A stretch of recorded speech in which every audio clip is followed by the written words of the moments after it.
Hey folks, it is the Nutty Knife Guy. I know it's a while between videos.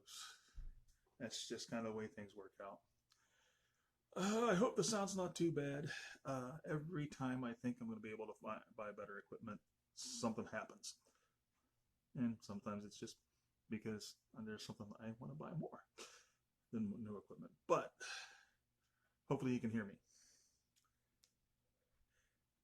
Today we have something that surprised me a bit about how much I did like it. It is the Orela, or Orla, I'm not sure exactly how you pronounce it. Let me see if I can remember the model number here. OXL-004. I'll put the model number in the comments, just to be sure. And also some of the specs. But it is 420 steel. A lot of people don't care much for 420 steel. They turn their nose up at 420 steel. But with any steel, it's not necessarily the numerical designation of the steel that tells you whether it's good or not. It is the heat treat and tempering.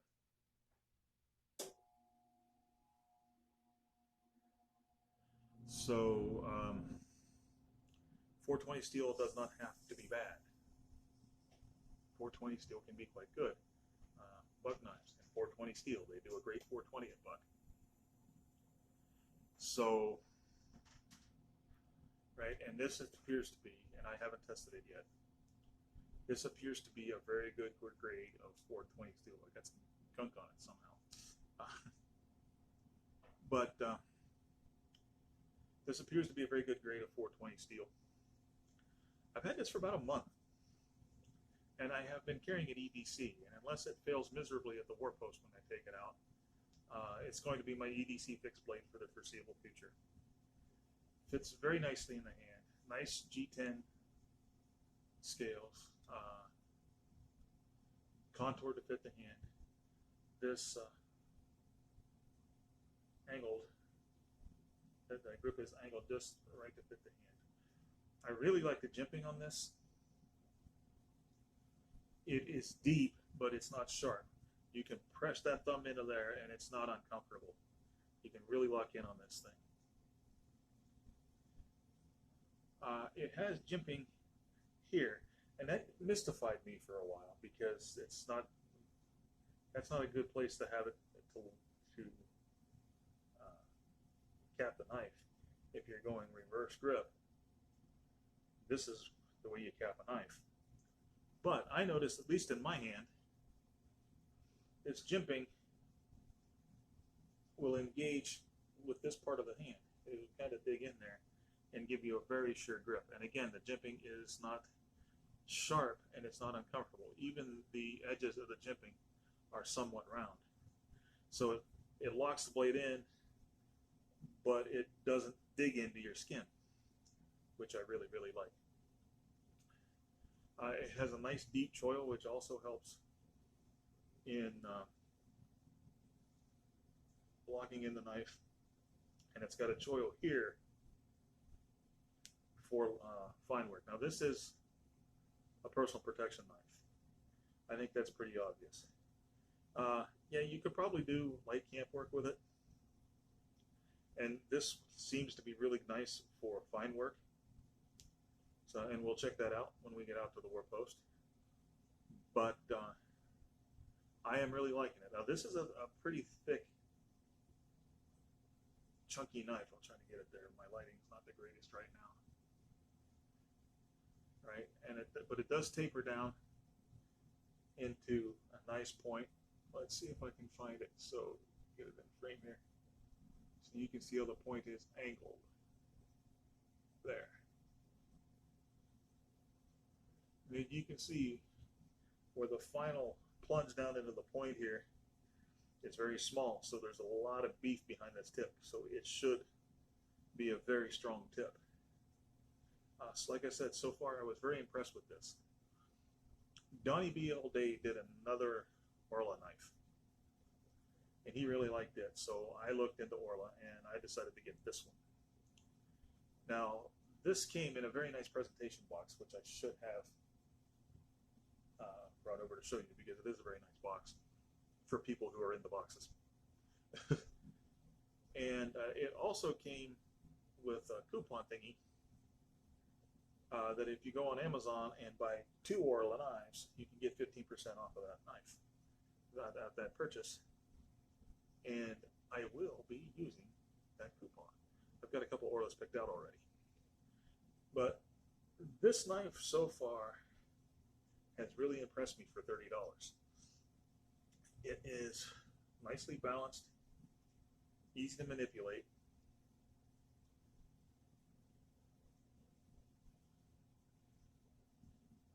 Right?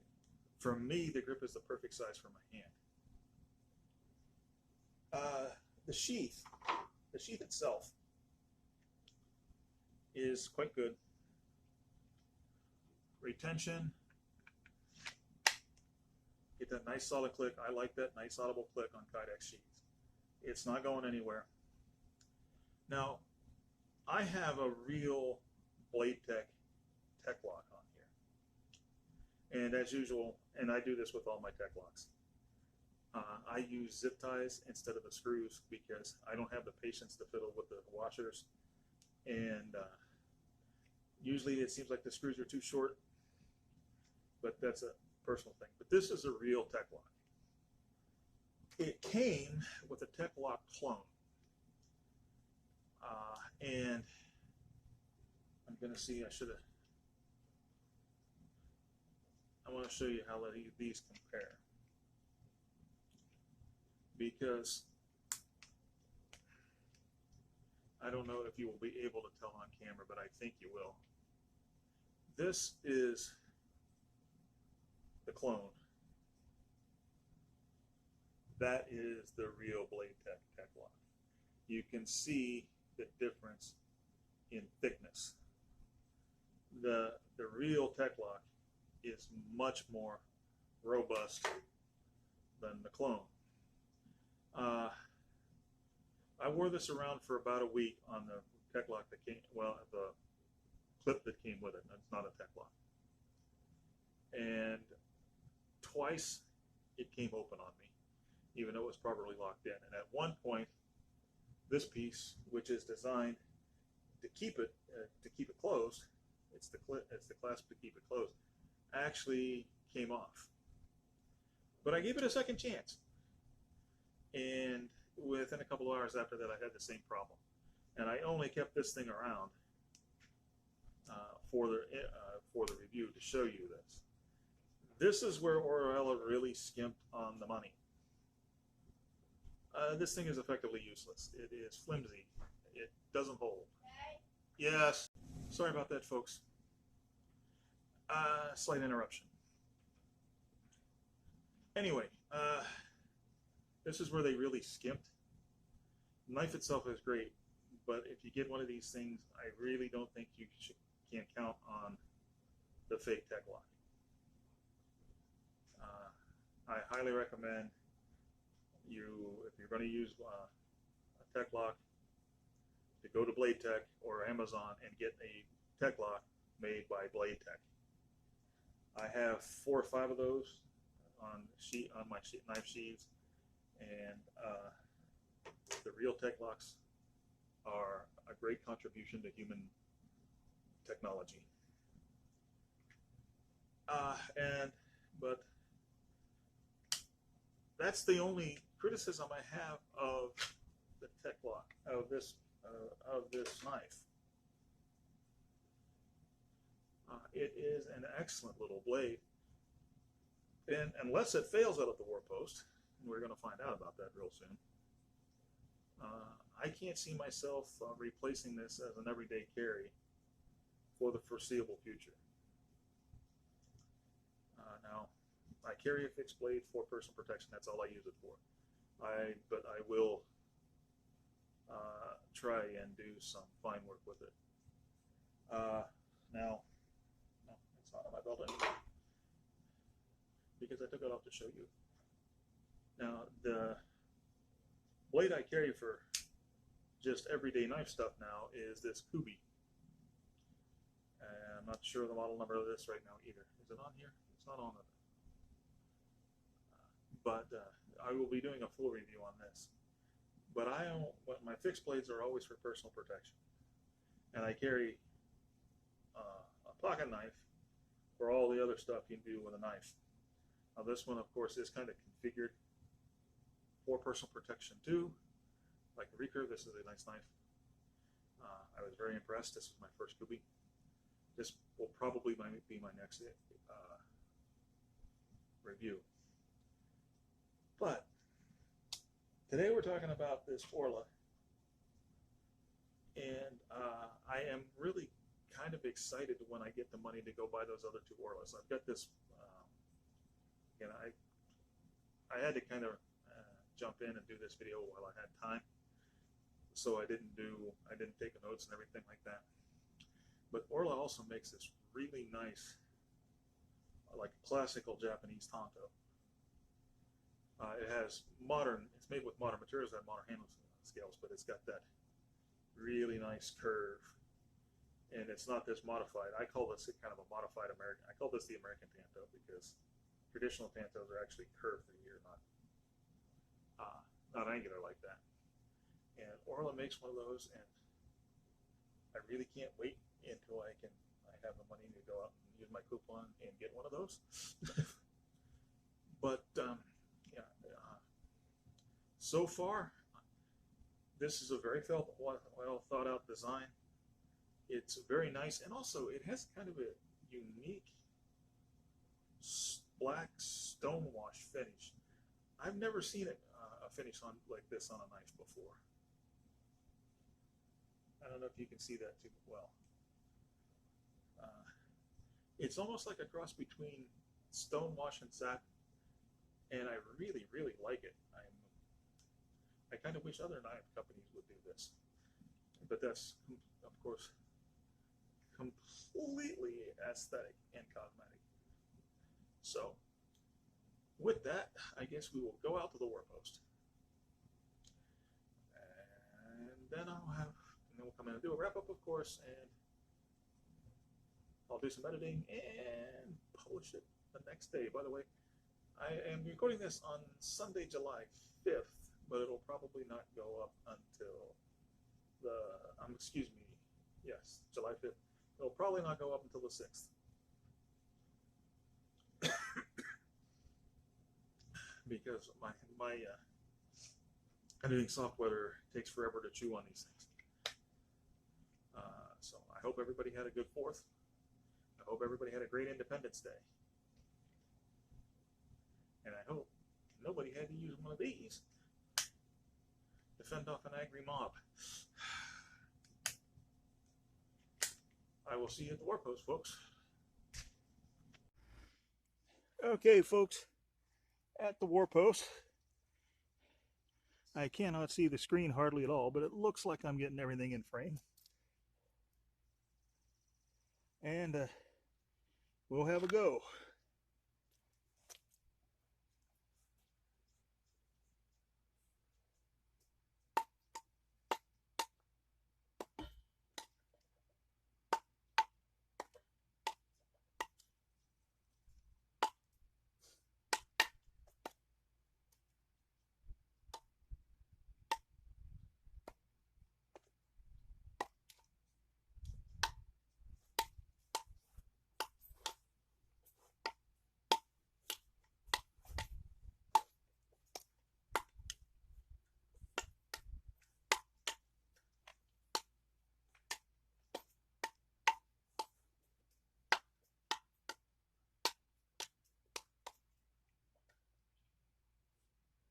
Okay. Now, real world, you're not going to be stabbing it into something this hard. You're going to be stabbing it into something squishy. Lizardman Zombie Ninja. But here I am noticing that this part of the choil is kind of digging in my finger on the thrust. But I don't think that would be a problem if it was real world target. Let's see how she handles on some deliberate thrusts.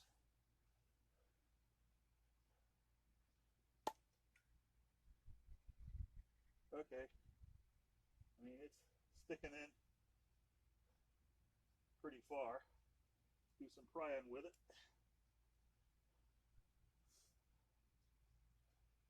Try a different angle.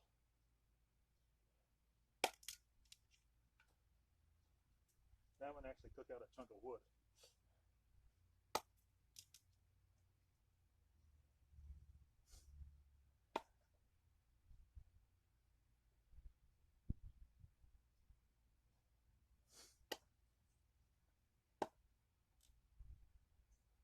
We're going to stick it in this little notch here and really test this tip.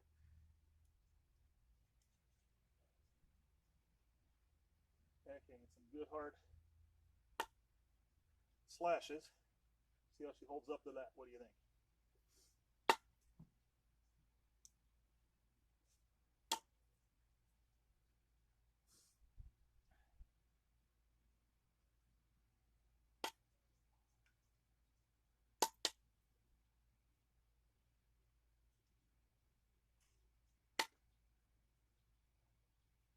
Okay.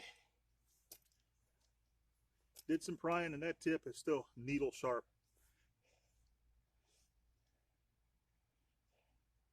Edge held up fine. Now we got to go deal with this hostile water bottle.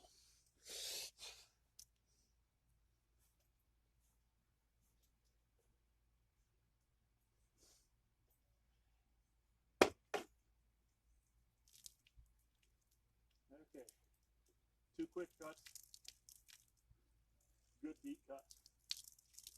Okay, she moved on that thrust and that bottom's kind of thick, but I got decent penetration there too.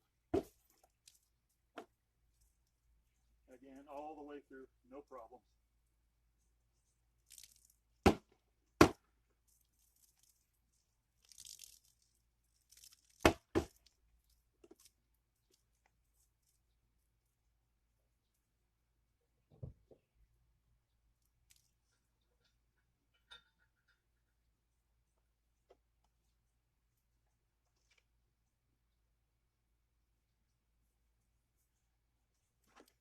Okay.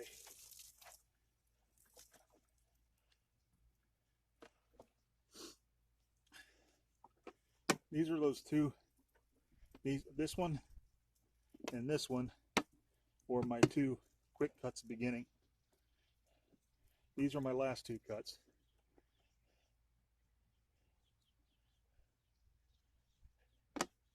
My thrust got swallowed up by this other cut.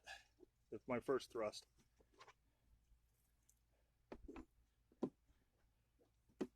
Where's the? And you can see the full blade width with the thrust. So, not too shabby. Now let's see about a vampire deterrent. Sorry about the dead air there, folks. I had to go get something to make a vampire deterrent out of.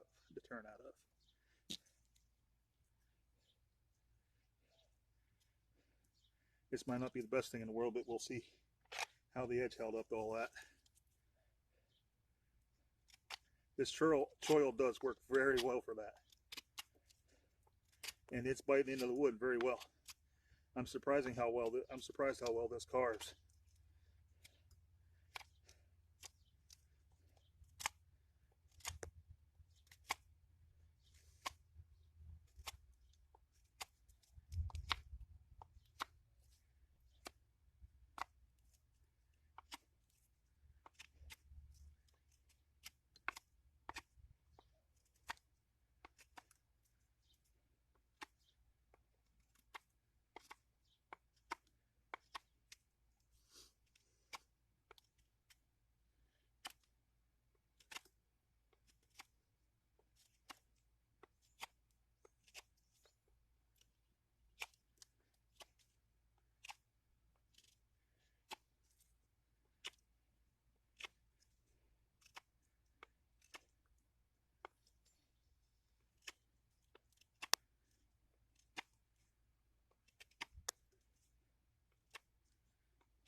That's not bad at all. Even Buffy'd use that in a pinch. So, go downstairs and wrap this up. And the edge is still very sharp.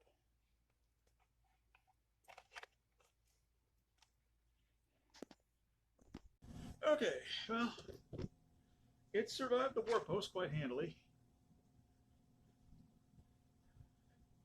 I get it a little steadier this time and I can actually see the screen, so hopefully. But no inch-chipping, there's not even any discoloration. And that's bashing up against that pressure-treated wood and going through these hard water bottles. I still have a very sharp edge. Now watch me screw up this paper cut.